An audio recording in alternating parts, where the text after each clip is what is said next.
안녕하세요. 안녕하세요. 안녕하세요. 대치동 논술혁명 박기호 선생입니다. 네, 안녕하세요. 김지훈입니다. 자, 이제 봄날이죠? 근데 좀 추워요. 아직도? 네, 전 마음이 춥습니다. 마음이 추워요? 몸도 춥습니다. 꽃은 잔뜩 피었고, 네, 이제 그리고 벚꽃이 떨어지고 있더라고요. 벚꽃은 비가 맞아서 이제 떨어지고 있어요. 그죠? 네. 자, 이제 오늘 이제 입시 상담소 4월 들어서 이제 4월 9일 논술 입시 상담소를 진행할 건데요. 네. 우리 현장에서 학부형들의 질문이 있었어요. 자, 그게 이제 뭐냐? 문해창작학과 갖고 오세요. 자, 문해창작학과 관련된 그런 질문들이 있었어요. 그래서 문해창작학과 관련된 질문에 대한 답변을 해볼까 합니다. 네. 일단 문해창작학과는 어떻게 가느냐 하는 거죠. 문예창작학과가 어디에 있죠? 문해창작학과 어디 있나요? 일단 동국대, 네, 동국대가 있고, 중앙대도 있죠. 네, 중앙대도 있고, 중앙대, 네. 경기대, 고려대 세종, 그다음 서울과학기술대 문예창작이 있네요. 그러네요. 서울과기대 문해창작학과 있어요. 네. 가까운 숭실대도 네. 있고, 숭실대에 예술창작학부에 문해창작 전공이 있죠. 예, 그리고 당국대도 당국대는 천안 캠퍼스입니다. 천안 캠퍼스에 문해창작학과 있고, 이게 아마 뭐 좀 이렇게 다양하게 있는 것 같긴 한데, 네, 이 사실 문예창작이라고 하면은 뭔가 되게 예술적이고 음, 글을 되게 잘 써야 될 것 같고 네. 그런 느낌이 좀 있잖아요. 이게 딱 느낌이 오는 게 한예종. 한예종에도 문해창작 전공 있잖아요. 네, 거기는 네. 약간 이제 그 실기죠. 그쵸. 뭐 극작가 이런 네. 쪽이니까 아무래도. 네. 자, 그래서 이제 그런데 문해창작학과에 들어가는 방법이 자, 특기자 전형이 있죠. 네, 이거 아무래도 글 쓰는 거다 보니까 음. 실제로 그 글을 좀 써본 친구들 이런 친구들을 뽑는 게 있을 거예요. 그거는 이제 수상 실적이 있어야 돼요. 네. 그러니까 각 대학에서 개최하는 문해창작 대회에 수상 실적이 있으면 그걸 기반으로 하겠죠, 그죠? 아마 뭐 신춘문예 당선자도 되지 않나요? 그럼 무조건 되는 거 아닐까? 근데 신춘문예 당선자가 대학을 가야 되나? 그럴 필요는 없죠. 네. 그다음 이제 실기 전형해서 이제 아, 실기를 예. 보는 게 있죠. 학교에 가서 따로 시험을 간단하게. 그 대표적으로 한예종의 대표적인 예종. 네. 그리고 실기가 없는 이제 실기 없이 가는 게 비실기 전형해서 교과, 예. 학종, 일반적인 전형이랑 네, 똑같이. 학종. 예. 그다음에 논술, 네. 그리고 수능 전형도 실기가 예, 없죠. 정시로도 보는 거. 네, 이렇게 해서 크게 세 가지로 분류됩니다. 특기자 전형해서 수상 실적을 기반으로 한 것과 실기를 보는 실기 전형, 그다음에 실기를 보지 않는 기타 이제 일반 수시. 일반 수시. 그래서 교과, 학종, 논술, 수시와 정시, 수능 네. 이렇게 있죠. 자, 이렇게 있는데 우리 논술을 보는 학교 중에서는 이제 동국대가 제일 상위권에 있죠. 그쵸, 동국대가 가장 소비되는 학교죠. 여기서. 네. 그래서 동국대 입시 요강을 한번 살펴볼까요? 네. 동국대 입시 요강 한번 띄워볼까요? 자, 뭐 입시 요강은 지금 완벽한 입시 요강 아직 안 나왔으니까 항상 찾는 방법을 알려드리면 네. 항상 이제 검색창에다가 동국대 학교 입학처 이런 식으로 검색을 하시면 됩니다. 네. 그래서 동국대 학교 입학처를 들어가요. 그러면 이제 처음 메인 페이지에 보면은 엉뚱한 거 보시면 안 되고 요거 봐야 됩니다. 2022학년도 대학 입학 전형 기본 계획. 네. 아직 입학 이게 요강이 완전히 안 나와서 요걸 딱 클릭을 하면 파일들이 쫙 있어요. 네. 여기서 제외국이 아니니까 그 한글 파일이든 PDF 파일이든 편한 걸 이렇게 받으면 됩니다. 자, 편한 걸 받아서 일단 한번 보면 이렇게. 자, 지금 이거는 학생들이 이제 학생들이나 학부형들이 입시 요강을 확인하는 방법이에요. 네. 그러니까 우리들한테 막 이렇게 요청해서 입시 요강 확인해달라 그러면 우리는 그거 할 수가 없어요. 그래서 이제 어떻게 하는지 이제 샘플로 보여주는 거니까 이 방법을 잘 익혔다가 이대로 하시면 됩니다. 그죠? 어느 학교가 다 비슷하고 만약에 네. 메인 페이지 안 떠 있으면 공지사항에서 2022를 검색해 보면 이 파일이 나옵니다. 그래요. 네. 그래서 쭉 가다 보면 이제 가장 주목할 게 이제 요거죠. 좀 잘 안 보이긴 하는데 여기 네. 인원이 이렇게 나옵니다. 네, 인원수. 네. 이 문예창작학과 여기 있죠? 국어부문 문예창작학부라고 이렇게 따로 있습니다. 네. 그러면 잘 보시면 두드림 전형, 네. 이게 동국대 종합 전형이죠. 네. 6명을 뽑고요. 네. 그 다음에 고른기회 전형은 아무래도 이거는 뭐 자격 조건이 좀 다르죠. 2명 있고 학교장 추천 인재 4명, 논술로 6명을 뽑아요. 논술로 6명. 예. 네. 논술로 6명을 뽑고. 근데 여기서 중요한 게 실기, 특이한 거. 실기. 예. 실기는 이제 일반 실기가 18명, 입상자가 5명입니다. 그게 아까 말했던 그거네요. 실기 네. 전형에서 두 가지로 나뉘죠. 근데 우리 특기자 전형이라고 하는 게 입상자 전형이고 네. 그냥 실기 전형이 일반으로 18명이 네. 그게 이제 실기 전형이죠. 네, 그리고 나서 이제 정시 모집 19명인데 나머지 농어촌이나 뭐 기초생활수급자 차상위 계층 이렇게 해가지고 추가 전형이 있어서 총 64명을 선발한다. 네, 이게 총수는 이제 19명. 네. 네. 이렇게 진행이 되는 거니까 뭐 다른 학과도 여기서 다 보시면 몇 명씩 어떻게 뽑는지를 확인할 수가 있습니다. 자, 그러면 우리 요것만 한번 논술에서 필요한 게 뭔지 한번 확인을 해볼까요? 네, 논술을 이제 동국대 가려면 근데 우선 그 전에 네. 살펴봐야 될 게 그러면 딱 궁금한 게 있어요. 네. 우리가 말하는 그 수상 실적 있잖아요. 예. 특기자 전형의 수상 실적은 인정하는 대회가 어느 정도인지 한번 볼까요? 예, 그걸 한번 찾아보겠습니다. 네. 이게 항상 여기 다 나옵니다. 그러니까 입상자가 어느 정도의 대회에 입상했는지 한번 볼까요? 자, 여기 실기 전형을 보면은 실기 전형에 해당하는 이제 자료가 쫙 나오는데 네. 일단 국어 공부 문제청자가 가장 먼저 나옵니다. 네. 그래서 일반과 24단계 이렇게 두 가지가 있죠. 네. 이거는 일단 기본적인 지원 자격이에요. 네. 이건 특별한 건 없습니다. 네. 근데 여기 입상자에서 특이한 게 하나 있어요. 네.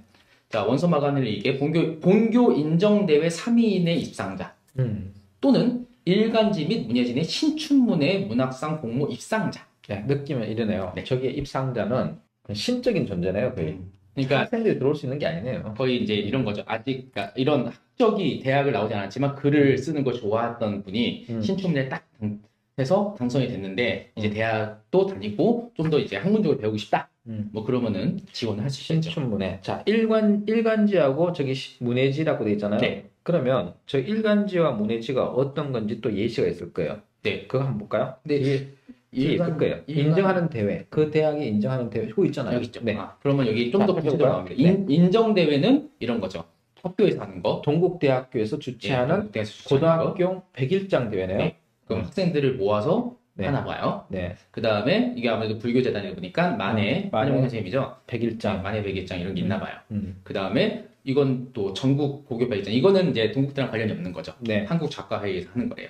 이런 식으로 이런 대회에 입상한 친구들이 있고 네. 일간지와 문예지는 여기네요. 네. 이거 저 일간지는 엄청난데요? 이거는 근데 보통 프로들이 하는 거 아닌가요? 경영. 야, 이건 제가 알기로는 프로들이 하는 건데. 저도 못 쓸 것 같아요. 그러니까요. 그 다음에 창비, 뭐 문학과 사회, 문학사상, 문학독립, 현대문학, 뭐. 아니 저기 시상하면 작가 되는 거 아니에요? 작가. 그렇죠. 그냥 아예 소속돼가지고 이게 되는 거 아닌가요? 그 네. 대학을 갈지 안 갈지 잘 모르겠습니다. 어쨌든 이런 대회에 입상한 사람들이 지원 가능한 게 그 실기 전형. 그러니까 이제 여기서 이제 그 인정 대회와 일간지 문예지는 네. 특기자 전형이고 특기자 전형이고 실기 전형은 이제 대학교에서 이제 실기를 보겠죠. 네네. 그래서 조금 빡빡하네요. 네, 저 이제 빡센 전형입니다. 네, 그리고 뭐 여기 그리고 이제 논술 전형 한번 볼까요? 6명 어떻게 뽑는 건지? 논술 전형은 우리가 반영하는 그 요소들만 잘 보면 되겠죠. 일단 교과 20에 출결 10에 논술 70 이게 3대 7이죠. 네. 그리고 특이하게 기본 점수를 주고 시작합니다. 기본 점수. 논술 기본 점수를 주나요? 교과는 100점 기본, 네. 출결 50점 기본 점수 주고 논술도 350점, 절반 점수를 기본 점수 주네요. 네. 이게 기본 점수 주는 데는 주로 어떻게 하냐면 이 감점제가 아니라 가점제. 네. 뭘 쓰면 가점 10점, 또 뭘 쓰면 가점 10점 이런 식으로 주는 데죠. 네. 근데 뭐 기본 점수를 줬다고 해서 많이 달라지진 않아요. 잘 써야 돼요. 그렇죠. 뭐 저 350점이면 사실 0점이 350점이 그렇죠. 되니까요. 어차피 알아서 걸리죠. 네. 그리고 수능 최저가 국수 영탐 중에서 2합 4, 그 다음에 한국사 4등급. 이게 수능 최저 높아요. 2합 4니까 조금 이게 수학 때문에 최저 못 맞출 경우가 많은데 어차피 뭐 동국대 가는 학생들은 수학으로 최저를 맞추지 않고 국어나 영어, 탐구 가지고 최저를 맞추니까 별로 또 의미는 없어지는 것 같아요. 그리고 어쨌든 2합 4는 맞아야죠. 네. 충분히. 뭐 경찰행정학부도 2합 4네요. 똑같이. 네. 근데 여기서는 탐구를 뺐군요. 네. 뭐 그런 차이가 있네요. 네. 그 정도로 우리는 확인해 볼 수 있습니다. 자, 그러면 우리 합격생 통해서 동국대 또 문예창작학과 합격생 있잖아요. 네. 한번 전화 연결해서 실상을 한번 알아볼까요? 네. 이게 어떻게 했는지, 주변에 어떻게 들어왔는지. 경험담하고 합격하는데 필요한 경험담과 주변에 또 어떻게 했는지. 네. 그동안 저는 한번 여보세요? 읽고 있겠습니다. 안녕하세요. 네, 안녕하세요. 네, 박 교수님입니다. 네, 자기소개 한번 해볼까요? 저는 지금 동국대학교 국어국문 문예창작학과 20학번으로 재학 중인 조연수입니다. 네, 반갑습니다. 자, 우리 문예창작학과에 대해서, 문예창작학과는 이제 전국에 몇 개가 안 되는데, 그래도 관심 있는 친구들이 질문이 있어서 마침 이제 합격생이 있으니까 통화를 해보려고 하는데요. 동국대 다니는 친구들도 있죠. 같이 이제 네. 입학한 친구들, 동기들, 또 후배들도 있었고, 그죠? 그런 네. 후배는 아직 없나? 자, 있어요. 못 만났죠, 아직. 만날 수가 없죠. 네. 논술로 입학한 친구들도 있을 거 아니에요. 6명 뽑았으니까 그 6명은 논술로 들어왔겠죠? 네. 네. 그리고 이제 학종으로 들어온 친구들도 있고, 학종. 네. 그리고 실기로 들어온 학생도 있죠. 네. 그리고 특기자로 들어온 학생도 있죠. 네. 그리고 수능으로 들어온 학생들도 있죠. 네. 네. 이 입시가 아주 다양하네요. 자, 그러면 여기서 우리 아까 입시 요강 살펴봤는데, 그 실기로 들어온 학생들 말고 이제 특기자, 수상 실적으로 들어온 학생들 있죠. 특기자 전형으로 수상 실적을 가지고 들어온 학생들이 있습니다. 혹시 그런 사람들하고 일반 학생들하고 차이가 어느 정도 나나요?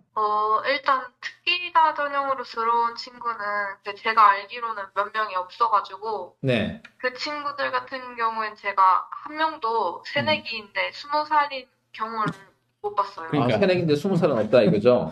그럴 것 네. 같아. 고령자일 것 같은데 느낌이? 뭐, 약간 그런 느낌이에요. 교수님 레벨? 그 정도는 아니고. 어디서 글 좀 써봤나? 이런. 보통 이제 그러면 쉽게 말해서 우리 복학생 레벨이나 아니면 대학원생 레벨이 좀 되겠네요? 네, 그런 것 같아요. 네. 그러니까 각 곳에 이제 숨은 내공을 가진 사람들이 특기자 전형으로 들어오더라. 네. 그러니까 특기자 전형으로 들어오는 건 쉽지 않다 이런 얘기를 하는 거죠. 네, 너무 어려운 것 같아요. 네. 그다음에 실기 전형은 어떻던가요? 실기 시험 보고서 들어오는 친구들은. 실기 시험은 제가 생각했던 것보다는 좀 많이 뽑긴 했는데 네. 이게 실기 전형에는 수능 최저가 적용이 안 돼서 네. 경쟁률이 엄청 높더라고요. 경쟁률이 네. 얼마 정도 되죠? 실기 전형은 실질 경쟁률만 해도 한 64대 1 정도가 오호, 됩니다. 64대 1. 쓰다. 논술 전형, 본인이 들어갈 때 논술 전형은 몇 대 몇이었어요? 저는 그냥 경쟁률은 30대 1 정도 됐었는데 네. 그 논술은 최저가 있잖아요. 그렇죠. 그래서 최저를 거쳐서 실질 경쟁률은 한 11대 1 정도였어요. 논술 훨씬 쉬운데? 그렇죠. 네. 논술이 실질 경쟁률이 11대 1이면 이거 학종 경쟁률과 거의 똑같은데요? 그것보다 더 낮을지도 모르겠네요. 낮을 수도 있죠. 학종 경쟁률이 10대 1이 안 되니까. 자, 그럼 이제 실기고사는 주로 보는 게 뭐 운문하고 산문을 보죠. 네, 그렇게 나눠서. 그렇죠. 이제 운문은 우리가 흔히 아는 그 시를 말하는 것 같고, 산문은 2000자 내외로 쓰는 거잖아요. 그죠? 네. 근데 작성 시간이 이게 보통 얼마 정도 주는 거죠? 120분이네요. 논술하고 똑같네. 네, 똑같아요. 똑같고 보는 게 뭐 표현력이나 창의력, 정서법 이런 거 보죠? 네, 표현력은 뭐 주제 일관성, 구성의 일통일성, 또 창의성, 그리고 정서법 이런 걸 보고 있네요. 자, 그럼 이제 경쟁률 자체는 굉장히 높다. 실질 경쟁률, 경쟁률 자체가 실질 경쟁률인 셈이죠? 네.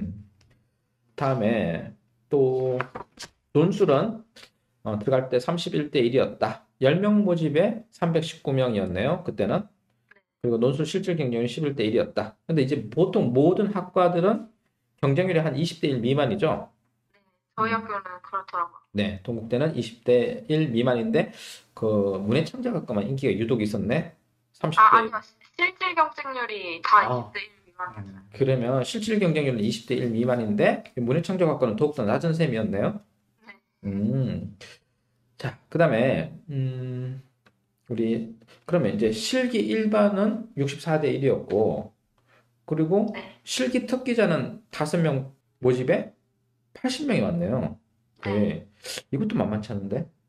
입상을 많이 한다는 뜻이잖아요. 그죠? 아무 대회가 좀 많았으니까. 그죠? 대회가 많으니까. 자, 그래서 이제 그럼 학종은 어떤가요? 학종이 또 궁금해요. 학종은 주변의 친구들 중에 학종은 어떻게 들어왔는지 한번 궁금한데 일단 내신하고 그 다음에 어떤 전형으로 들어왔는지 좀 얘기해 볼 수 있을까요? 네, 제 주변에 3개의 전형인 유형 친구들이 있어가지고 네. 그 3개 유형을 위주로 말씀을 드리면 네.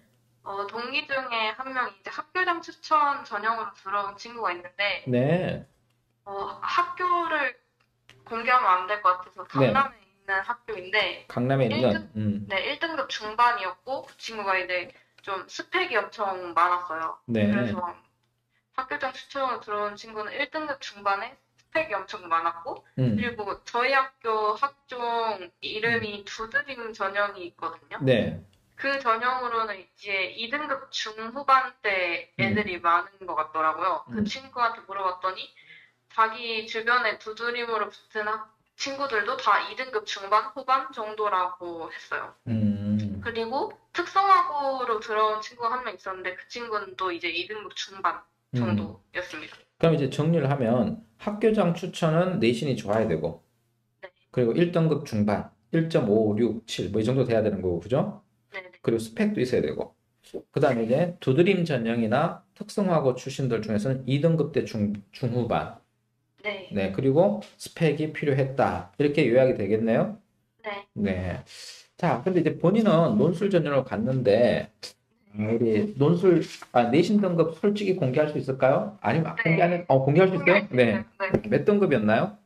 저는 정확하게 4.2등급이었습니다. 4.2. 네. 그렇군요. 4.2라서 처음부터 내신 준비는, 처음부터 이제 학종은 준비 안 했을 가능성이 높네요. 네. 근데 이제 동국대는 내신 산출 방법이 조금 재밌잖아요. 논술에서. 네, 맞아요. 상위 10개 과목만 반영하니까 잘하면 4.2라도 내신 등급이 위로 올라갈 건데. 근데 저는 동국대 내신 계산법으로는 3.8이 됐었어요. 그러니까 이제 일반적으로 한 4.2 정도 되는 학생일지라도 동국대 계산법을 하면 그렇게 확 올라가진 않네요. 3.8이었으니까. 네네. 네. 근데 아마 보통 한 과목을 포기한 친구들이 꽤 있잖아요. 수포자나 영포자나 이런 식으로. 있죠. 그런 친구들이 이제 내신에서 그런 과목들을 버리게 되면 내신이 그 과목들 때문에 확 떨어질 텐데 만약에 상위 10과목 환산법으로 하면 그 친구들도 많이 올라갈 수가 있겠죠. 야, 이거 진짜 중요한 정보네요. 이거는 진짜 이건 공짜로 얻을 수 있는 정보는 아니에요. 그죠? 이게 보통 우리 실상은 진짜 영포자도 있고 수포자도 있고 있을 수 있어요. 그죠? 근데 그 중에서 그 과목 제하고 상위 10과목만 환산해서 한다면 4등급 때도 3등급 대로 계산이 될 수 있다. 되게 좋네요. 네. 자, 그리고 이제 학교 들어가 보니까 이런 것도 있잖아요. 그러면 학교 생활에 있어서 수능으로 들어오는 학생들은 보통 몇 등급 정도 되죠? 수능으로 국어, 영어, 수, 사 이렇게 있으면 수, 사 있으면 몇 등급대 정도 되나요? 아니, 몇 개 틀렸다 이런 게 있을 거 아니에요? 근데 제가 막 수능 점수는 사실 좀 조심스러워가지고. 매우 조심스럽죠. 그렇긴 하진 않죠. 약간, 네. 막 아예 사실적으로 친구들한테 물어보기가 어려워서 그냥 대충 평균이 몇이었냐 했는데, 수능은 2등급 때도 있었고, 약간 어떤 친구는 그 1111인데 한 과목이 엄청 망한 친구도 있었어요. 다 1등급인데 하나가 망가진 거, 하나가 뭐 4등급이나 5등급 이렇게 추락한 케이스가 있을 수 있겠죠? 근데 이제 평균적으로는 2등급이었다는 거죠? 네네. 그럼 이제 정리하면, 내신 2등급이면 학종, 그죠? 그 다음에 수능 2등급이면 정시, 이렇게 정리가 되고, 그 다음에 이제 논술은 그거와 전혀 상관없이 이제 논술 준비해서 가는 거죠? 네, 그렇게 정리가 되겠네요. 자, 이제 학교 생활 해보니까 어떤 전형으로 들어온 친구들이 학교 생활 잘하던가요? 그것도 궁금해요. 학교 생활은 막 딱히 어떤 전형인 친구가 잘하고 이런 건 잘 모르겠어요. 그건 모르겠어요. 하여튼 들어가면 뭐 그다음부터 다 똑같죠? 네. 네. 자, 그럼 이제 앞으로는 장래 희망이 뭐가 되나요? 뭘 하고 싶나요? 저는 지금은 그 시나리오 쓰는 거를 재밌어가지고 그쪽으로 할 것 같아요. 그래요? 자, 기생충이나 미나리 하나 나오나요? 넷플릭스가 진짜 대박이네. 넷플릭스?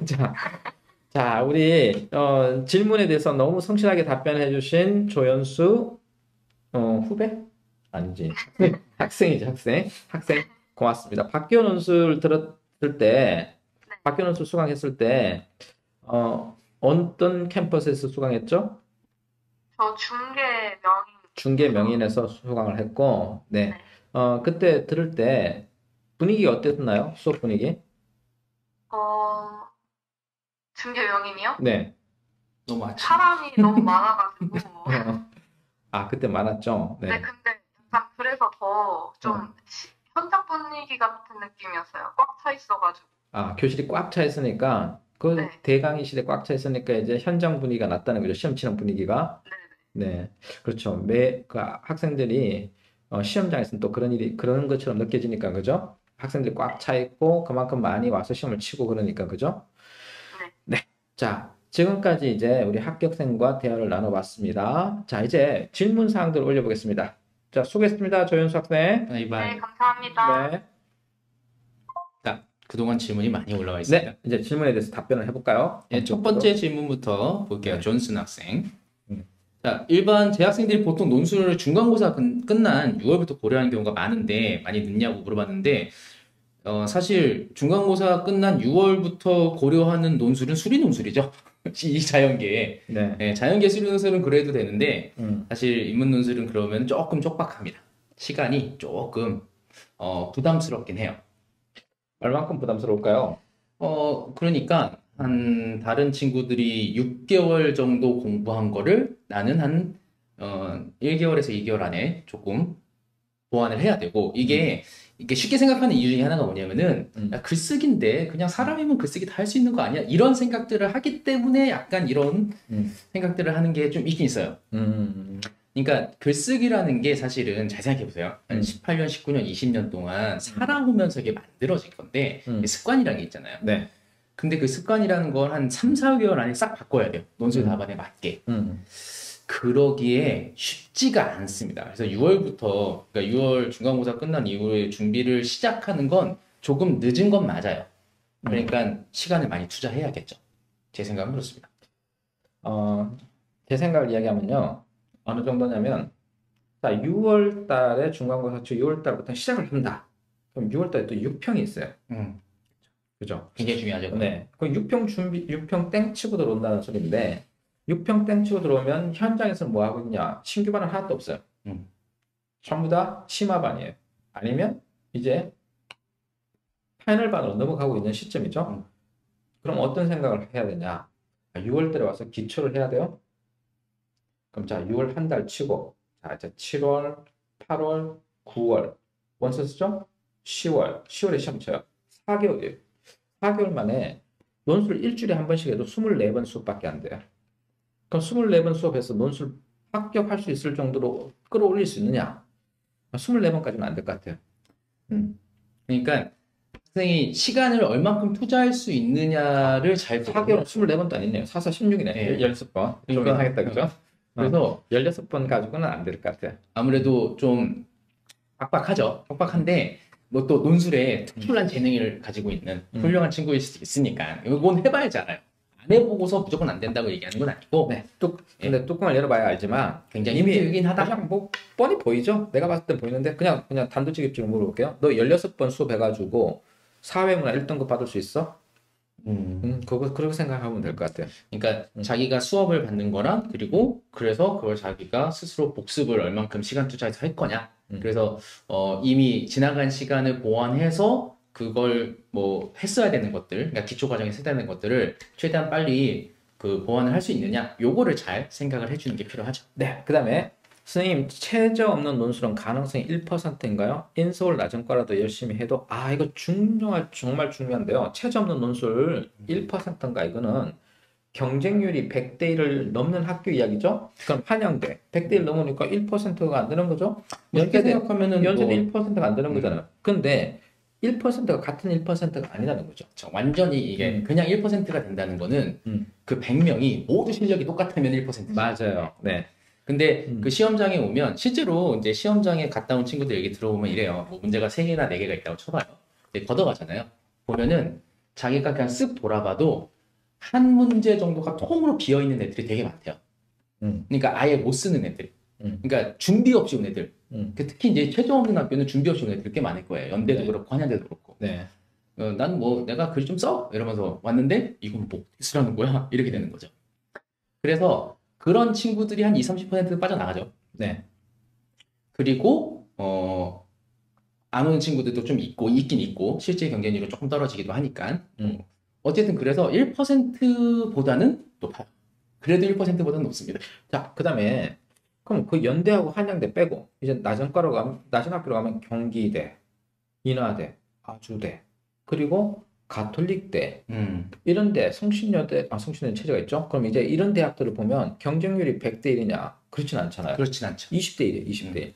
그러니까 100대 1 되는 게 그렇게 쉬운 일이 아니에요, 사실은. 그리고 한국 외대도 있죠. 한국 외대 글로벌은 20대 1이에요. 실 경쟁률이 20대 1이니까 100대 1 웃기지 말라는 거예요. 20대 1이고 20대 1 기껏해야 30대 1이고요. 채 없는 대학이. 그러면 그 중에서도 같은 20대 1일 때는 조건이 실력이 똑같고 논술 같이 시작했고 이런 건데 그럼 1월 달에 스타트한 애들이 훨씬 빠르겠죠. 그쪽 그만큼 공부를 많이 했을 테니까 나는 1월 달부터 경기대, 가톨릭대 노리고 해, 인하대, 아주대 노리고 해 하는 애들은 무서운 애들이죠.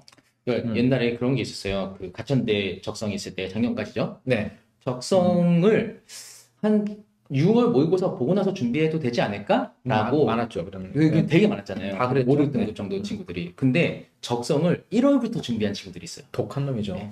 그래서 1월부터 적성 문제만 계속 적응한 거예요. 네. 근데 가천대 적성이 50문제 중에 한 42, 3문제 맞으면 내신을 거의 무시할 정도로 합격이 되긴 하는데 네. 실제로 수능이 한 3, 4등급 나오는 친구들도 그 40문제를 잘 못 맞춰요. 그 사지선단 때도. 그러니까 적성만 준비한 친구들이 적성 시험에 강해요. 마찬가지로 논술도 사실은 그 준비 기간과 준비한 농도 이런 게 꽤 중요합니다. 그러니까 단순히 100대 1이니까 1% 이렇게 생각하는 거는 적절하진 않고 그래서 제 생각엔 100대 1이면 내가 열심히 공부했다면 퍼센트로 얘기하기 조금 힘들긴 한데 그래도 반반 아닐까? 라는 생각을 하면서 자기가 공부를 해야지 너무 1%처럼 희망이 없다 이런 식으로 생각하는 건 옳지 않아 보이긴 합니다.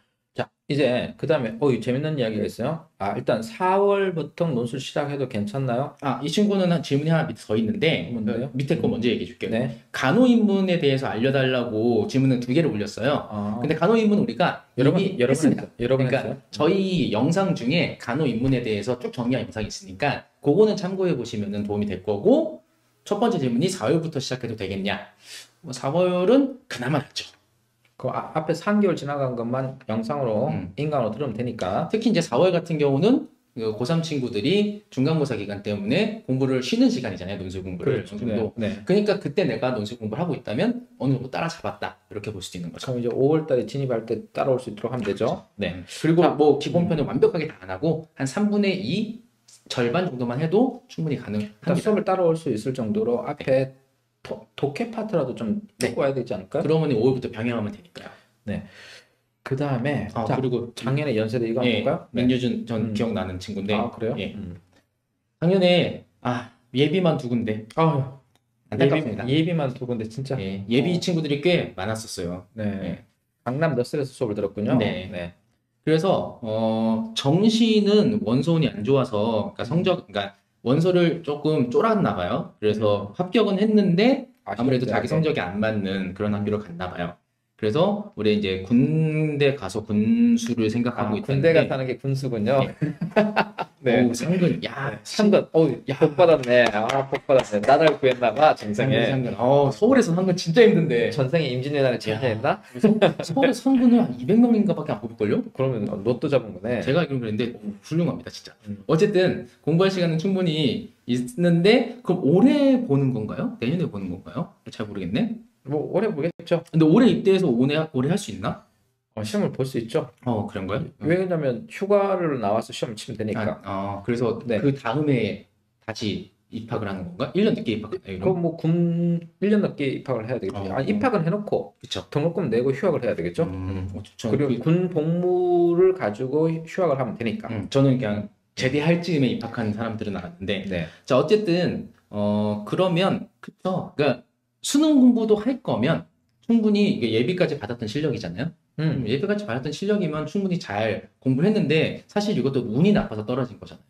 예비 받고 떨어진 친구들은 진짜 운이 나빠서 떨어진 게 아주 미세하게 소수점으로 떨어진 거니까. 그러니까 논술은 지금 같이 병행하는 게 좀 좋을 것 같습니다. 확실히. 자, 여기에 다시 만날 수 있으면 좋겠는데 다닐 수 있는지 모르겠네. 네. 연세대 논술 준비하는데 한양대 논술 또 풀어보고 공부해야 되나요? 여기 관련된 질문 좋은 거 있어요. 네. 우리 같이 한번 볼까요? 이거 말고 그 다음 거. 작년에 한양대 논술 최초 합격한 학생인데 연대 논술 준비하려면 어느 정도 필요할까요? 뭐 이런 거 참고할 만한 내용이 나왔어요. 한양대 최초하면 논술을 엄청 잘 쓰는 건데요. 신공이죠. 네. 신의 경지입니다. 자, 어느 정도 필요할까요? 일단은 한번 봅시다. 실제 2020 학년도에 한양대 미디어 커뮤니케이션 학과를 합격한 학생이 있어요. 그래서 이제 박교 논술에서 한양대 합격했고 그 뒤에 그 학생이 21학년도에 좀 아쉬움이 있었나 봐요. 그래서 연세대 언론 홍보 영상학부에 논술 도전해서 합격을 했어요. 자, 그러니까 이 친구 같은 경우에는 똑같은 케이스죠. 한양대 요 질문에 한 학생하고 똑같은데 여기서 보여주는 걸 반추하면 야, 연세대 논술 정도 붙으려면 한양대 정도는 손쉽게 풀 수 있어야 붙는다 하는 걸 보여주는 사례가 되지 않을까요? 그리고 다른 학교들과 다르게 연세대랑 한양대가 완전 교과형은 아니잖아요. 네. 그러니까 교과 과정에 있는 그 용어들로만 하는 그런 시험이 아니라 약간 그 고전적인 주제도 알아야 되고. 한양대 그렇죠. 네. 그리고 한양대. 제시문의 네. 깊이가 좀 깊고. 네. 그러다 보니까 서로 준비하는 데 서로 도움이 되는 그런 학교라고 생각하고 있습니다. 그래서 우리가 연세대 커리큘럼을 새롭게 만든 게 있죠. 네. 한번 넘겨볼까요? 자, 연세대를 준비하기 위해서는 일단 논술 기본이 안 돼 있는 학생이라면 일단 논술 기본 단계를 먼저 거쳐야겠죠. 네. 그러니까 논술을 아예 처음 하는 학생들은 일단은 논술 기본, 완전 독해법부터 유형 읽기까지 한번 하는 게 지금 우리가 1월부터 4월까지 이어지고 있는 단계였습니다. 그리고 5월부터 연세대 기초 단계, 연세대 준비반이 만들어져요. 이거는 연세대에 나오는 유형과 이제 수리 논술까지. 그래서 그렇게 해서 이 두 달 동안 연세대에서는 이런 지문들 그리고 유형을 이런 방식으로 진행을 한다라는 걸 간단하게 심화를.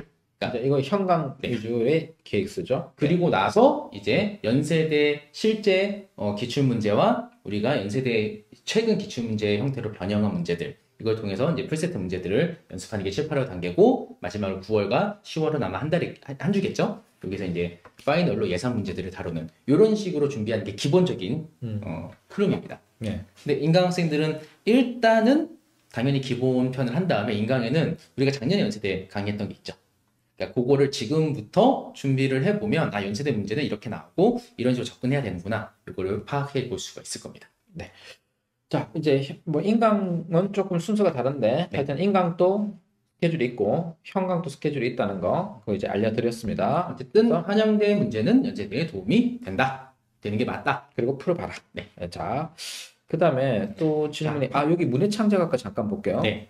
현재 고3 수험생인데 문해창작학과 지금 선생님 논술을 함께 병행하고 있는데 이렇게 함께 진행해도 되는 건지 문의드립니다. 실기를 준비한다는 거겠죠? 문해창작 학원이니까. 네. 실기를 준비하는 거 이게 근데 저희가 이 학원에서 문해창작 학원 그 실기 준비하는 학원에서 어떤 방식으로 공부를 하고 있는지 정확하게 모르니까 그렇죠. 딱 확답을 드릴 수는 없는데 아마 그 아까 실기 문제 봤잖아요. 예. 운문하고 산문이 있었죠. 산문은 이제 2천자 쓰는 거였죠. 네. 네. 그래서 소설 쓰는 거잖아요. 네. 그러니까 완전히 방향성은 달라요. 네.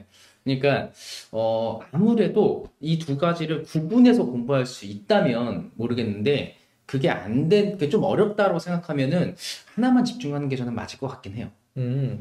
근데 이게 자 실기 전형과 논술 전형이 있으면 우리 이게 생각해봐야 될 게 실기하고 논술 전형 같이 지원할 수가 있어요. 네, 같이 지원할 수는 있죠. 그러니까 이제 나는 동국대가 포인트다. 그럼 실기 전형 원서 하나 쓰고 논술 전형 원서 쓰겠다. 그래서 동국대에 붙겠다. 이런 전략이면 괜찮은 전략이죠. 내가 볼 때는. 대신 이제 집중할 거는 딱 정해놔야 돼요. 둘 중에 뭐가 더 집중이냐 이거는 이도저도 안 되면 안 된다는 거죠. 그런데 이제 여기 논술로 뽑는 전형이 해봤자 이게 동국대하고 네. 그리고 아까 또 고려대 세종하고 네. 또 하나 어디였죠? 그리고 논술이 없었던 걸로 알고 있어요. 논술 전형 네. 3개였던 걸로 기억하는데 경기대가 있네요. 경기대. 경기대. 그럼 이제 그 3개 학교 문해창작과 중에서 동국대가 제일 높으니까 네. 동국대를 베팅하는 거죠. 하고 실기로 보는 학교들을 준비하면 되겠네요. 그러니까 여기 아마도 동국대 세종 캠퍼스, 고려대 세종 캠퍼스까지는 가기가 좀 그런가 봐요. 그죠? 그리고 경기대 문해창작학과는 뭐 선택지에 없을 수도 있죠. 그래서 그럴 경우 이제 선택지를 하나 늘려서 문해창작학과 매니아라면 하는 거니까. 자, 그런데 이제 선생님 말씀은 선택과 집중해서 아예 실기 전형 가든가 실기 전형으로 이렇게 그러니까 저는 무게를 한쪽에 확실히 실긴 해라. 음. 그러니까 둘 다 준비해서 두 마리 토끼를 다 잡을 수 있을 거다라고 지금 생각할 수도 있겠지만, 근데 그러다 그거 좀 위험할 수 있으니까 그래도 중심이 되는 거, 좀 더 자신 있는 거는 한쪽에 놓고 다른 하나는 어느 정도 준비는 하되 네, 방해가 되지 않을 정도로 하는 게 어떻겠냐. 아까 이제 실기 전형은 이제 18명. 네. 그리고 논술 전형은 6명. 그럼 비중을 보면 6대 3이잖아요. 1대 3이잖아요. 3배나 더 많이 뽑으니까 실기 전형이 더 쉬울 수도 있다는 근데 거잖아요. 경쟁률이 좀 달랐죠. 그렇죠. 아, 경쟁률이 그죠? 경쟁률이 그래서 사실은 이게 이런 거죠. 실기 전형은 정말로 약간 그 글을 잘 쓰는. 그러니까 아까도 우리가 아까 처음에 100대 1인데 1%가 아니라는 게 뭐냐면은 이게 그러네. 이거 나는 이거 딱 보이네 이제. 18명 뽑는데 1162명이 지원했어요. 근데 글을 굉장히 잘 썼던 사람들. 이게 64대 1이잖아요, 경쟁률이. 근데 이게 실질 경쟁률이잖아요. 네, 이건 완전 실질 경쟁률이죠. 나 같으면 논술하다 할 것 같아요. 나 같으면 논술은 이게 경쟁률 해봤자 11대 1인데 실질 경쟁률이 그죠? 그리고 경쟁자들이 그러니까 거의 이제 프로에 가까운 입상자들 이런 사람들이 아니다 보니까 뭐 근데 실기 치는 애들은 이제 뭐 학원에서 배워서 오겠죠? 다 그런 건 아닙니다. 네, 배워서 오겠고 똑같이 학원에서 공부를 하는데 그래도 이제 경쟁률을 따지면 논술이 조금 더 낮은 편입니다. 그렇죠. 경쟁률 그러니까 들어가기가 좀 수월할 것 같아요. 훨씬 들어가기 수월한데 우리가 착각하는 게 뭐냐면 요 경쟁률 계산할 때 64대 1이면 63명만 제끼면 돼 이런 생각인데 그게 아니고 1000명을 제껴 1162명이니까 1100명을 제껴야 되는 거야. 그래서 62등 안에 들어가야 되는 거죠. 아니네. 18등 안에 들어가야 되네. 18명이니까. 그렇죠. 그럼 1150명을 제끼는 거예요. 그러니까 얘가 좀 그렇다. 네. 쉽지 않을 것 같습니다. 실기 전형. 무게를 논술에 두고 실기는 병행. 이것도 그러니까 나쁜 건 아니에요. 하지 말라는 건 아니고 두 개를 모두 할 수 있을지를 잘 생각을 해보자. 이런 얘기였습니다. 이게 좀 수리적으로 계산이 딱 빨리 쓴다면 나 같으면 실기 안 할 것 같아요. 네. 그래서 내가 논술 강사라서 그런 게 아니라 입시 전문가로서 이야기하면 저는 실기 전형 똥탕이다 이렇게 생각해요. 네. 자, 다음 썸모닝님. 자, 오늘 논술 4개를 해서 떨어지고 교과로 대학을 왔어요. 자, 2주 후에 인강으로 논술과 최저 그러니까 수능 공부를 시작할 건데 지금 한양대랑 경희대 서울을 준비하려고 한대요. 어떤 점을 유의해서 공부해야 되느냐? 한양대랑 경희대니까 좀 애매하네요. 하나는 최저가 없고 하나는 최저가 있고. 경희대는 인문일까요? 사회일까요? 그것도 알면 좋을 텐데 사회라면 수학이 들어가서 일을 해본 거예요. 한양대도 마찬가지죠. 상경이면 수학이 들어가고 인문이면 수학이 없고 일단 인문이라고 치고 시작을 하죠. 네. 스타일이 인문이면 비슷하죠. 둘이. 그렇죠. 한양대랑 경희대는. 그렇죠. 거의 유사하죠. 네. 최저가 있다 없다의 차이밖에 없어요. 네. 그러니까 준비하는데 막 되게 힘들진 않을 것 같긴 해요. 그러니까 유형이 거의 비슷하죠. 네. 2번 문제에서는. 그리고 제시문 길이도 조금 비슷한 편이기도 하고. 그래서 합격하기는 뭐 힘든 건 당연한데, 그러니까 경희대 합격하려면 수능 최저 통과해라. 네. 그리고 경희대 서울은 수능 최저가 있더라도 경쟁률은 굉장히 높은 편이다. 그렇죠. 한양대는 장난이 아니다. 그러니까 전통적으로 높으니까. 그렇죠. 논술 공부를 빡세게 해달라. 그런데 작년에 논술 공부했으면 그죠? 아무래도 조금 더 유리하게 출발을 하는 건 그럼요. 스타트 자체가 좀 다르겠죠. 네. 대신 1년이 지나고 대학에서 한번 한 학기 공부를 해봤으니까 또 생각이 많이 바뀌었을 거예요. 그래서 아무래도 조금 더 유리해질 수는 있었다. 대신 이제 다시 처음으로 돌아간 기분으로 기초부터 차근차근 열심히 공부하는 게 필요할 것 같습니다. 이거 이제 학부모님들의 고민이 있는데요. 네. 첨사 후 받은 점수가 몇 점대 정도는 나와야 합격 가능성이 있을까요? 자, 아이가 수업을 듣고 있는데 자기는 논술에 가능성이 없는 것 같다고 포기하려고 하여 제가 진단평가 결과까지 보고 나서 그나마 자기한테 맞는 학교를 찾을 수 있을까요? 이런 질문들이 연속적으로 있는데요. 네, 지금 우리가 기본편에서 그 답안의 워크북 답안 또는 이제 글쓰기 답안을 작성하고 받은 결과를 보면 점수가 다 낮아요. 이게 다 낮은 이유가 있어요. 이유는 뭐냐면은 일단 아무도 이걸 해본 적이 없는 거예요, 지금. 그러니까 이거 만약에 그러니까 우리가 매주 과제를 하고 점수 받았는데 80점, 90점을 받기 원한다. 근데 아무것도 안 한 상태에서 처음 하는 걸 8, 90점 받으면 천재죠, 이거는 거의. 그냥 대학교 합격 점수를 말씀드릴게요. 대학교에서 논술 합격 점수가 몇 점일 것 같아요? 90점? 80점? 70점? 심지어 60점도 있어요. 그런 경우가 네. 꽤 있죠. 60점대 합격선이 결정되기도 하고요. 70점대 합격선이 결정되는 학교도 있어요. 90점대인 학교도 몇몇 학교는 있습니다. 그러니까 이게 점수 몇 점 받느냐는 별 의미가 없는 것 같아요. 그 다음에 그냥 그럼 수학을 처음 시작하면 자 이거 똑같잖아요. 수학을 처음 배워요. 처음 배웠어요. 그 단원에서 수능 문제를 풀면 다 맞을 수 있나요? 절대 안 되죠. 그렇죠. 그 네. 정도 하는 애들은 이미 1등급 위에서 놀고 있는 애들이에요. 네. 그래서 이제 몇 점 받느냐 합격 가능성이 있을까? 그 별로 의미가 없는 것 같아요. 그리고 만약에 이제 비교를 해보신다면 앞부분에 초반에 워크북을 했을 때 점수는 좀 낮은 편인데 이제 뒤로 가서 이제 글쓰기로 갔을 때 점수가 좀 올라갔을 거예요. 그게 뭐냐면 평가 그 요소가 달라요. 그러니까 앞부분에 했던 건 우리가 완전히 깐깐하게 객관식화되어 있는 문제라서 맞아요. 네. 오히려 정답 맞추기가 어려웠는데 네. 뒤에서 이제 그걸 글로 풀어내면 오히려 조금 더 나아지는 거예요. 그래서 처음에는 완벽한 답 찾기 연습을 하는데 그건 원래 어려운 게 맞아요. 그런데 이거를 이제 글로 설명하는 건 좀 더 수월해지는 거죠. 근데 이제 제가 수업을 해보면 느끼는 게 이런 건 느껴요.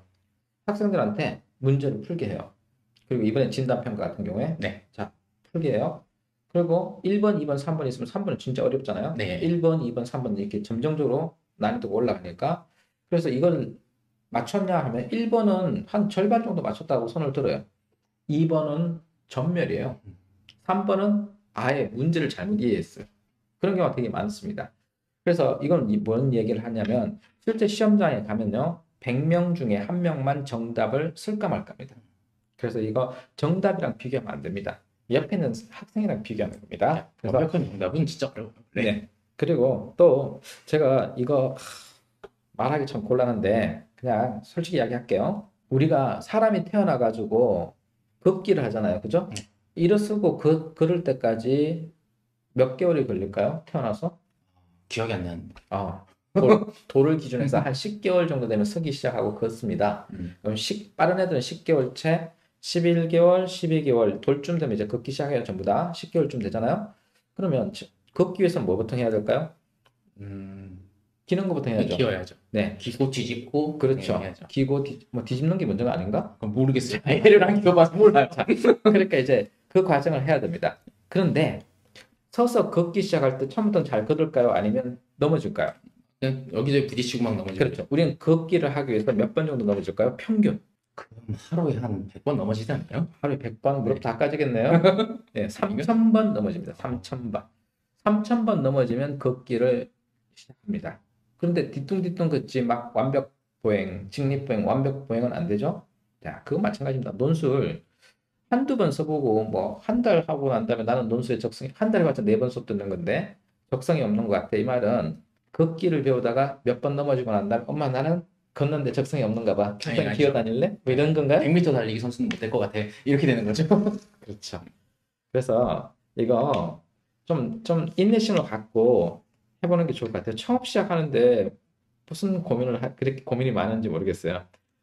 그리고 논술 이게 할지 말지 저한테 물어보세요. 그럼 제가 단도직입 적으로 원고 보고 점수 보고 하지 말라고 이야기 해드릴게요. 자, 그 다음에 질문이요. 네. 자, 정경진 씨. 기초 수업 없이 기출문제 분석만으로 외대, 홍대, 중앙대 같은 경우가 합격 가능성이 얼마나 될까? 뭐 합격 가능성 자체는 저희가 뭐 이렇게 얘기를 해줄 수는 없어요. 저희 무당은 아니니까. 그렇죠. 네. 근데 이제 외대, 중앙대 같은 경우는 전형적인 문제 형태죠. 완전 전형적인 패턴이 똑같아요. 네. 그러니까 오히려 기초에서 그 유형에 대한 정확한 이론과 그 작성법을 배우는 게 오히려 유리하죠. 그냥 기출만 계속 분석해서 하는 것보다는 확실히 정리되어 있는 거, 요거를 이론을 배우고 나서 하는 게 좀 좋겠고, 만약에 이 학교만 딱 지정했다면 그 영역에 들어가는 것만 공부하면 되는 거죠. 필요 없는 거는 안 해도 되는 거니까. 홍대가 조금 다르죠. 네. 홍대가 살짝 벗어납니다. 네. 일단 그냥 기본 없이 기초 수업 없이 기출 문제 듣는 거는 제가 봤을 때 의미가 없다고 생각합니다. 뭐 아무래도 이게 기초는 아니, 티가 나요, 사실은. 일단 매번 그렇게 나오지 않아요. 그러니까 기출 문제가 그 패턴으로 나오지 않아요. 네, 바뀝니다. 학교가 문제를 바꿔버립니다. 그래서 그냥 기초에 대한 내공 없이 기출문제만 풀어서 붙는 경우는 가능성이 거의 없어요. 뭐 1, 2% 될까 말까? 그러니까 그것보다 저는 이렇게 생각해요. 이게 첨삭을 하면서 이제 학생들 글을 읽어보면은 티가 나는 게 뭐냐면은 맞는 말을 왜 이렇게 쓰지?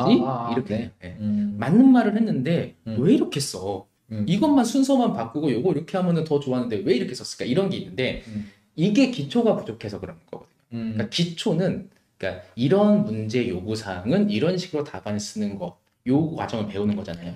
네, 기초를 좀 더 쉽게 이야기해주면 이런 것 같아요. 아까 문해창작학과 이야기 나왔으니까 네. 시를 처음 배운다 그러면 시어를 선택하고 운율이 뭔지 그런 거 알아야 되잖아요. 네. 막 쓴다고 되나요? 소설을 쓴다면 소설의 쓰는 뭐 그쵸. 방법, 예, 아니, 희곡을 쓴다면 희곡에 쓰는 방법도 있잖아요. 논술도 방법이 있어요. PQ 있어요. 주장과 근거를 쓰는 방법이 있는데 그런 것들을 배우는 게 기초 과정이에요. 그러니까 창의력만 뿜뿜해서는 되지 않는다. 네, 맞습니다. 네. 자, 다음 신나는 하루님. 인강으로 기초 끝났는데 5월부터는 연대반 들어갈 수 있냐? 당연합니다. 어서 오세요. 아니지 뭐 그래도 이게 막 쓴다고 되나요 연대반을? 아니 그 연대반을 하고 싶어서 들어오는 건 자유죠. 근데 그렇죠. 이제 문제를 풀 수 있느냐는 해봐야죠. 해봐야 아는 거죠. 와서 해봐야죠. 네, 해봐야 아는 거죠. 그다음에 김묵님, 유준이는 오래 본다고 했네요. 예. 네. 김묵, 수학 확통기중 4등급인데 확통기중 4등급이면은 작년 기준 3등급 정도로 이렇게 보정을 한번 해볼게요. 연대 논술 가능할까요? 뭐 당연히 가능은 한데 확통이 중요할지 안 중요할지 지금 저도 말을 못 하겠어요. 그러니까 작년에 일단 확통이 안 나고 그렇다고 해서 올해 확통 그럼 이제 확통 안 내려는 거냐는 아닐 수도 있고 그래서 확통과 더불어서 기본 함수 개념 확실하게 이해를 하고 있어야 되거든요. 그래서 미적분 정도는 충분히 4점짜리는 아니더라도 3점짜리는 충분히 풀 수 있는 수준이어야 한다가 첫 번째고 영어는 2등급이라고 했으니까 영어는 뭐 충분하네요. 여기 질문이 있는데 네. 그 같은 맥락인 것 같아요. 네. 지금부터 논술을 준비하려면 기본 수업을 안 듣는데 어떻게 시작해야 될까요? 이 말과 위에 그래서 속성반이라도 들어오고 싶어요 하는 게 있어요. 기초가 나름대로 분석해 보니까 기초가 부족한 것 같아요. 그래서 그럼 기초에 대한 필요성을 느낀 사람들은 속성반 들어오면 되죠. 네. 그러니까 이 친구 같은 경우 지금 논술 준비하려면 기본 수업 안 듣는데 어떻게 시작해야 될까요? 속성반 들어오면 됩니다. 그게 5월달에 속성반 시작하는 거 있죠. 네. 일요일 날 저녁에 있습니다. 일요일 이게 저녁 어떻게 6시. 어떻게 생각하면 되냐면은 현장 강의에서 우리가 기초를 하면서 5월에 진행되는 심화반을 나중에 인강으로 병행 보완하겠다 이런 컨셉이 하나 있을 수 있고 5월에 심화반 시작하기 전에 기초를 빨리 한 절반 정도 하고 심화반을 현강하면서 병행하겠다 두 가지가 모두 가능한 방법이긴 해요. 근데 아무래도 좀 부담이 된다면 현강에서 그 기초반을 하고 그리고 조금 시간이 지난 다음에 인강으로 심화반을 따라잡는 그런 방법으로 가도 될 것 같아요. 저는 기초반을 현강에서 하는 게 좋다고 생각합니다. 네, 아무래도 그게 이제 좀 더 편할 수 있죠. 그런 고민들이 여기 똑같이 있어요. 뭐냐면 안녕하세요 선생님. 중개명인 2배속 다니는 학생입니다. 다닌 지 얼마 안 됐는데 어떻게 공부해야 될지 감도 안 잡힙니다. 매일매일 복습해야 되나요? 아니면 하루 몰빵해서 논술해야 되나요? 이게 질문 첫 번째고요. 네. 두 번째 질문이 내신 6.2 나오고요. 공부를 진짜 안 하는 학생인데 이제 정신 차리고 하려고 하는데 체제도 마음대로 안 맞춰서 져서 좀 답답해요. 이거 진짜 이제 좀 각성했네요. 네. 자, 일단 2배속반 들어가면 느낌이 어떠냐면 나는 가르쳐야 될 게 너무 많아요. 그런데 그걸 2배속으로 전달해야 되는데 니네들은 또 처음이야. 그런데 또 일요일 날 오전이잖아? 엄청 졸아요. 막 자고 있어요. 여러 가지가 참 악조건입니다. 아니요, 진짜 악조건이에요. 아침에 수업하는 거. 자, 그러니까 학생들 입장에서는 졸립죠? 그런데 또 진도는 너무 빨리 달리죠? 뭔 소리 하는 건지도 모르겠죠? 그건 내 이해가 돼요. 나도 전달할 건 많은데 이거 점핑하고 스킵하고 가니까 그럼 가장 좋은 방법이 현장 강의를 듣고 있지만 그 현장 강의는 2배속으로 하니까 점프 하니까 제가 스킵하는 부분은 인강으로 복습을 해주는 게 좋겠죠. 네. 그래서 지금 이 친구 같은 경우에 몰빵하는 공부 방법은 별로 좋지 않고요. 네, 무조건 모든 공부, 논술뿐만 아니라 모든 공부는 꾸준히 매일 조금씩이 제일 좋아요. 그렇죠. 영어 여러분이 몰빵해가지고 하루에 한 3,000단어 외우고 3,000단어 못 외우겠다. 하루에 3,000단어 외우면 천재 아니에요?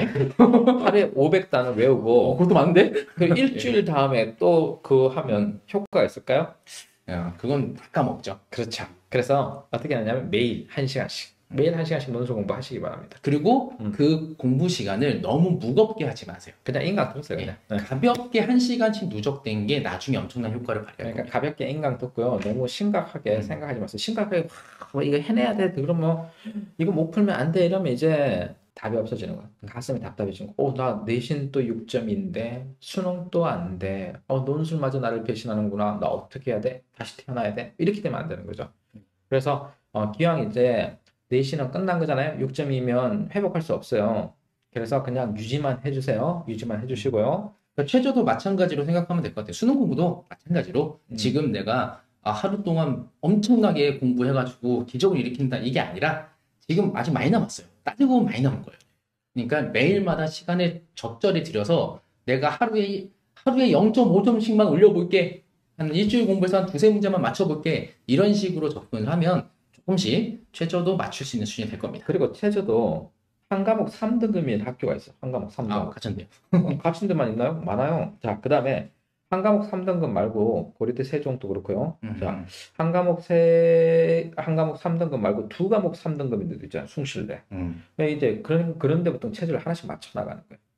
그 다음에 네. 두 과목 합 5가 있으니까 2등급 하나, 3등급 하나, 경희대, 숙대가 그렇잖아요. 그러니까 이제 하나씩 맞춰 나가면 됩니다. 그러니까 일단 체제를 맞출 수 있는 과목부터 먼저 해봐라, 시도해봐라 됩니다. 자, 이제 시간이 없는 관계로 빨리빨리 진행을 해야 되겠습니다. 중요한 질문 하나 있는데 최현식 학생 논술 질문 읽으면 내용 이해는 되는데 막상 글을 쓰려면 키워드가 잘 안 잡힌다. 변형하는 게 어렵다. 경험밖에 없냐? 제 결론은 경험이 맞아요. 경험이 맞는데 그 경험을 인위적으로 많이 하는 게 좋죠. 그러니까 베껴쓰기 많이 하고 진짜로. 그러니까 베껴쓰기를 많이 하는 이유가 그런 거예요. 내가 이렇게 읽었는데 답은 이렇게 쓰는구나. 이 단어를 이렇게 갖고 오는구나. 이거는 진짜 경험을 많이 해봐야 돼요. 안 그러면은 그냥 새롭게 뭔가 내 머릿속에 만들어지는 건 절대로 없어요. 그러니까 가끔씩 이제 수업하다가도 저도 가끔씩 단어가 생각이 안 나서 막 그런 경우가 있거든요. 근데 경험을 하지 않으면 그 단어 자체가 머릿속에 들어있지 않기 때문에 절대로 답안에 쓸 수 없습니다. 그런 거 꼭 좀 이해를 해줬으면 되게 좋겠고요. 선생님, 저 사회탐구 세계사 동아시아사 하는데 토역사, 쌍사, 역사 전공이 되겠네요. 논술에는 조금 힘들겠네요. 논술에서는 생윤 사문 개념이 너무 많이 나와서 생윤 사문 따로 공부해야 되나요? 그래서 만든 게 있죠. 어이집 이제 출판됐죠? 네, 어이집 나왔습니다. 새로 나온 어이집 한번 보여줄까요? 네, 어이집이 새로 나와서 여기 책이 나왔습니다. 책이 나왔고 안에 내용이 살짝 개선이 됐어요. 우리가 학원에서 각각 실제 수업을 해보고 이제 느낀 점 중에서 학생들이 이걸 좀 더 했으면 좋겠다 싶어서 보완한 부분이 있죠. 네, 그래서 뭐 이렇게 대칭적인 개념들, 이런 대칭적인 개념들은 알아둬야지 이제 그 두 가지로 분류하고 뭐 그런 문제들이 있거든요. 그런 거 할 때 주제어로 활용할 수 있으니까 이런 거 활용해 주면 좋고, 어휘집은 전반적으로 내가 배우지 않는 사탐 과목들, 예를 들어서 주로 이제 경제, 법과 정치 안 배운다. 그런데 용어는 알아야겠잖아. 그래서 그렇죠. 법과 정치 용어들이 이렇게 어떤 내용인지 확인하는 생윤, 사문, 뭐 그런 용도라고 생각을 하시면 됩니다. 네, 그런 거 정리해놨으니까 괜히 생윤, 사문, 사탐하느라고 헤매지 말고 그냥 여기 용어집에 있는 단어만 외우면 됩니다. 어휘집. 네. 그 학원에 문의하시면 됩니다. 네. 그리고 저기 제가 해줄 게 하나 있었는데 간단한 건데, 논술에 내신 산출에 진로 과목 포함되냐? 안 됩니다. 국영수 4만 됩니다. 그렇죠. 네, 알아두시고요. 네. 그 다음에 또 빨리 저희가 답변을 해볼 만한 저기 한양대 상경계열 수학 문제, 연세대 사회계 수학 문제, 경희대 사회계 수학 문제. 답은 맞는데 풀이 과정에 쓰인 구체적인 개념을 꼼꼼하게 쓰는 게 어렵죠. 연습해야죠, 이거. 근데 한양대 상경계열 수학 문제 다 맞는다고? 이거 답을 맞춘다는 거 자체가 똑똑한데요. 수학 되게 잘하는 건데? 수학 1, 2등급? 1등급? 그러면 오히려 이제 한양대는 쉬운데 경희대, 연세대가 어려울 수 있어요. 오히려.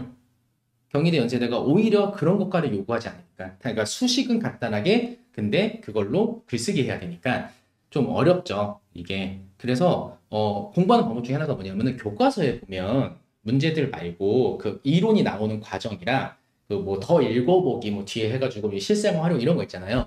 그런 거 한번 많이 읽어보세요. 교과서에 그런 거 다 있거든요, 모든 단어마다. 그런 게 이게 수학이 이론이 이렇게 발전한 거고 실생활에 현재 사회과학 계열에서 이런 식으로 활용할 수 있는 거구나 라는 걸 조금 힌트를 얻을 수 있거든요. 그런 거 좀 꼼꼼하게 읽어보는 거 좋아요. 자, 여기 개념 백지로 써보는 연습 도움이 될 거예요. 백지 연습은 저는 무조건 다 도움된다고 생각합니다. 아니 개념 백지가 뭐예요? 그러니까 백지에다가 음. 그냥 자기 머릿속에 있는 걸 쫙 정리하는 거예요. 백지 공부법. 백지 공부법. 그래서 개념을 처음부터 해가지고 그냥 자기 나름대로 구성을 짜가지고 백지에다 정리하는 거죠. 이거 굉장히 도움 많이 됩니다. 이건 천재 아니에요? 아 근데 이게 되게 어설프더라도 어. 처음엔 되게 버벅거려요. 음. 이상한 거 쓰고 저상한 거 쓰고. 마음대로 쓰는 게 중요해요. 음. 마음대로 쓰고 책을 보고 다시 한번 점검. 이걸 매일 하면요. 정말 도움 많이 돼요. 근데 내가 볼 때는 이 정도 개념 백지 정리하면 천재인데. 아니 그게 옛날에 EBS에서 실험을 한 번 한 적이 있었어요. 아, 네. 그 학생 공부 되게 못하는 학생인데 두 가지를 시켰어요. 공부하기 전에 항상 특정 행동하기. 그 다음에 매일마다 백지 복습하기. 그래가지고 성적을 굉장히 많이 끌어올렸습니다. 이건 교육학에 뭐가 있냐면요. 우리가 정말 세계 유수 대학, 네. 좋은 대학 간 천재들, 그리고 학자들이 된 사람들의 학습 방법을 이렇게 역추적한 교육학 자료가 있어요. 네. 그 논문에 보면 우리가 그때 대학원 때 배웠는데 그 사람들의 공통된 특징이 뭐냐면 전부 다 설명하기. 설명하기. 그래서 설명하기를 잘했대요. 그래서 자기가 막 2시간 동안 몰입해서 공부를 했어요. 그럼 이제 그걸 설명을 하는 거예요. 그 설명을 하는 건 백지 연습하고 똑같은 것 같아요. 그렇죠. 구조를 잘 가져야 됩니다. 네. 그래서 전혀 상관없는 사람한테 엄마를 안 쳐놓고 엄마한테 설명을 한다는 거죠. 자. 그리고 경희대 한의대에 대한 질문이 올라왔는데 경희대 한의대 내신이 얼마나 중요한가요? 일단 경희대 한의대는 내신보다 논술 실력이 거의 극강이어야 돼요. 그러니까 경희대 사회계열 문제에 대해서. 그래서 이게 왜 그러냐면은 240대 1 막 이러거든요. 그 5명 뽑아요. 네. 그러니까 내신이 1등급부터 진짜 8등까지 쫙 있어요. 지원자들을 보면. 근데 가끔 가다 5등급 때 6등급 때 한 명 정도가 정말 가끔 붙어요. 근데 그건 앞에가 이제 빠져나가야 되는 거고 논술을 정말 잘 쓰는 거겠죠. 그래서 5등급이면 솔직히 조금 어려운 편이긴 해요. 5등급이면. 왜냐면은 앞에 1, 2, 3등급 때에 거의 한 뭐 100명, 200명 정도가 있을 거예요. 거의 웬만해서는. 그래서 논술을 정말 잘 쓰면 가능성이 있기는 하다. 하지만 좀 힘든 건 맞다. 제가 말씀드릴게요. 안 됩니다. 그냥 안 됩니다. 그냥 희망 고문하지 말고요. 그냥 핵심은 뭐냐면 너 안 돼. 그냥 5등급 안 돼. 나는 5등급 합격자를 본 적이 없어. 있어요. 5.5등급 하나 있었어요. 아니네. 예. 나는 본 적이 없는데. 예, 있었습니다. 한 명이. 예. 그래서 넌 돼. 넌 돼. 동그라미 땡땡땡땡땡 이렇게 하나 있었어요. 아, 얘 뭐야? 막 이랬었어요. 내가 본 애들은 그게 아마 작년에는 없었을 거예요. 내가 본 애들은 1.7, 1.8 합격시킨 기억이 있어요. 그 경희대에서 항상 그거 올려주는데 그리고 경희대 입학처 자료에 따르면 2.3등급 합격한 애 있어요. 네. 근데 2018학년도인가 19학년도인가에 5.5인가가 하나 있어요. 걔는 진짜 천재적이네요. 어우 깜짝 놀랐어요. 그래, 너 천재적으로 하면 돼. 그래, 수정. 수학이 진로 과목이라고 하는데 진로 과목이니까 그거겠네요. 뭐 경제 수학 이런 거겠네요. 그렇죠. 뭐 지리 같으면 여행 지리. 네.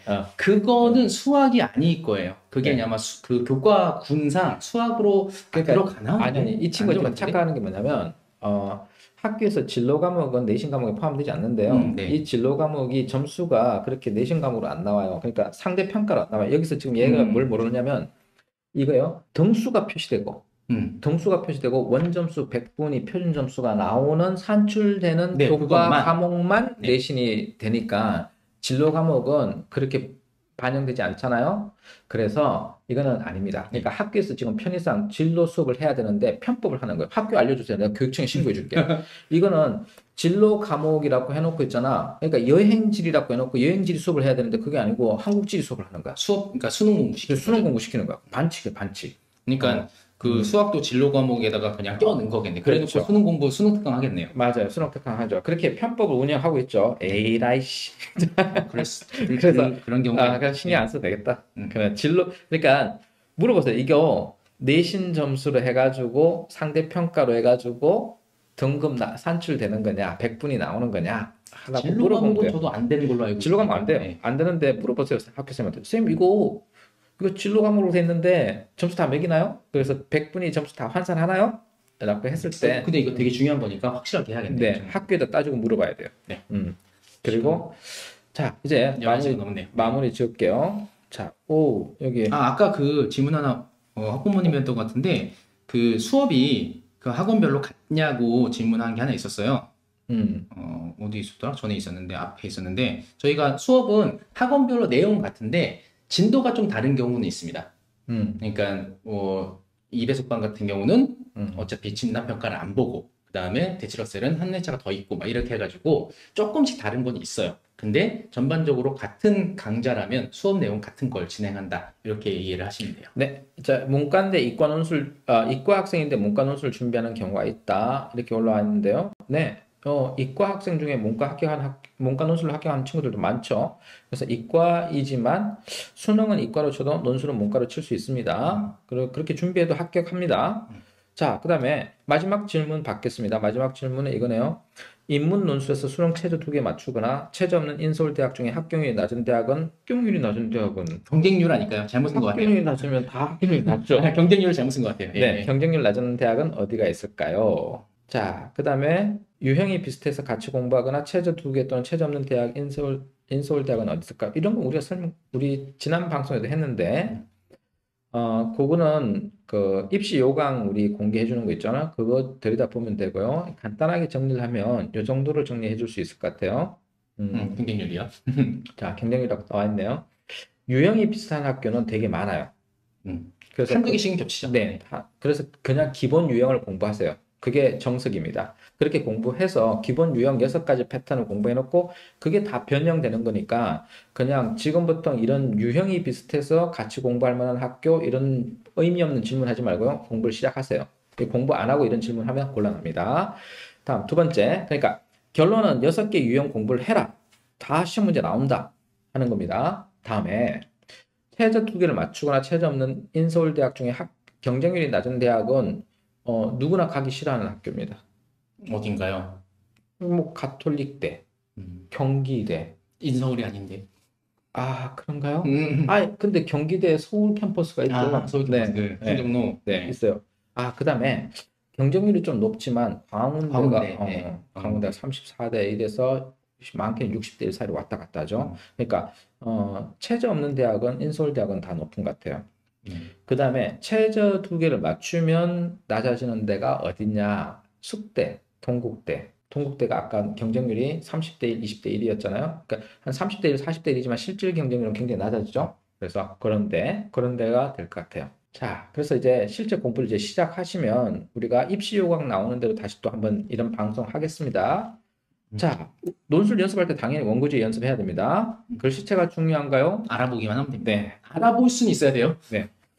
우리 이런 학생 중에 합격한 친구가 있었죠. 자, 성대 합격했어요. 걔네 어머니가 나한테 무슨 말을 했냐면 얘 논술하기 힘들 거예요. 왜요? 그랬더니 논술로 글씨를 그러니까 얘가 글씨를 쓴 거는 전 세계 2명만 알아본대요. 이랑 본인과 엄마, 아버지도 모른대요. 그래서 이제 그래서 내가 그 주의 깊게 듣고 앞자리에 앉혀놓고 지나갈 때마다 쥐어 박았어요. 남학생이 나서.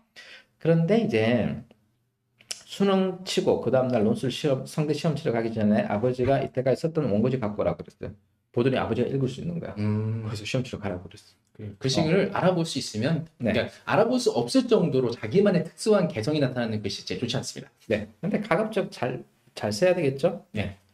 자, 4월 시간표 영상 본 것 같은 링크 올려주시면 안 될까요? 이런 친구도 있네요. 자, 4월 개강 시간표 링크 한번 올려주시고요. 5월 시간표 곧장 확정하는 대로 또 올려드리겠습니다. 네. 자, 오늘 방송은 여기까지 하겠습니다. 링크 올려주세요. 네, 고맙습니다. 그리고 지금이라도 이제 댓글로 궁금한 점 올려주시면 다음 방송 때 그거 해드리겠습니다. 네.